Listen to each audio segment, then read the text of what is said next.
Hello friends and colleagues, everyone out there. Welcome to your channel, The Knowledge Hub. Today, dear students, what we are going to check out is a book review about the pedagogy of school subject mathematics.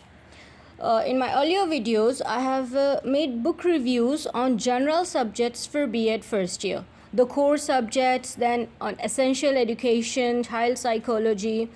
Today, mathematics, this is my subject as well. So, the book review on this is the book I'm making use of. The author is Professor Arun Kumar, Kulshrestha. And we have all the details here. I have always told you that in the inner pages, first, second, you can get all the details required. The ISBN number, the publishing house, the price, all these things are available here. Then we have the preface here. And then we have the content list here. Okay, so all the informations are here. Therein, the main book review is going to be written after you study this book. So after I have used it, I have studied it, I really felt that yes, this book is very, very good. Okay, so now let's look at the external norms first. The title of the book, that's The Pedagogy of Mathematics. Then we have the author and information about the author. We have the name of the publisher, email, website, the ISBN, and all the stuff here. Now moving further, we first have the acknowledgement.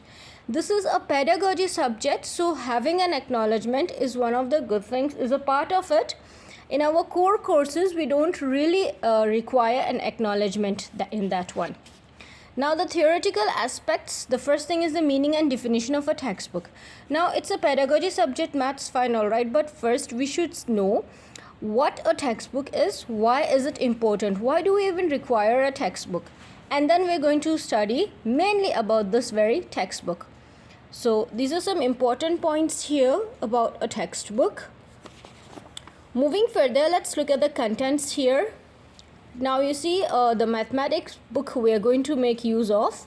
We're going to see the external features, the internal, the chapters, conclusions, suggestion, educational, implication, and references. Then I have a list here of the chapters of this book.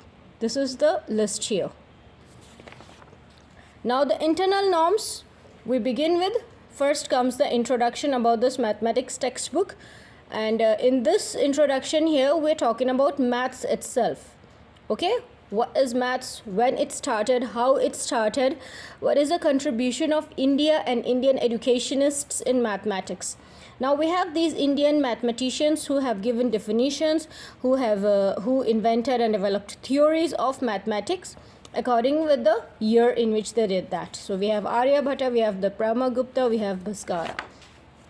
Then meaning of mathematics, these are from other educationists here. They have given the various definitions here of mathematics. Then values of mathematics.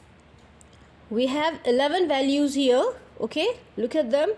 We have this, it's shown so that we can easily remember it in the structure of a tree.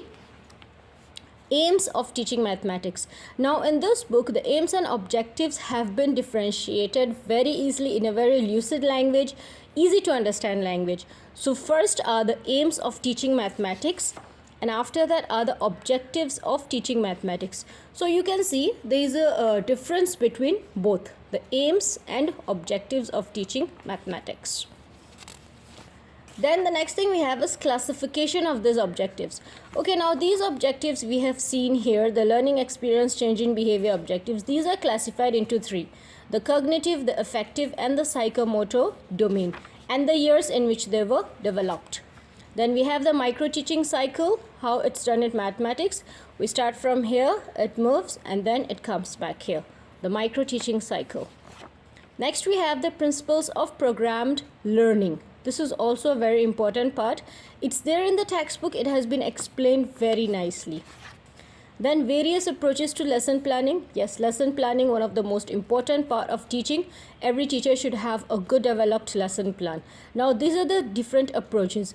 That is who developed different methods of writing, designing the lesson plan. So we have the Habertian approach, the Morrison approach, the project approach, the evaluation approach, and the Indian approach. Finally, we have a summary of all the chapters here that have been discussed in the textbook.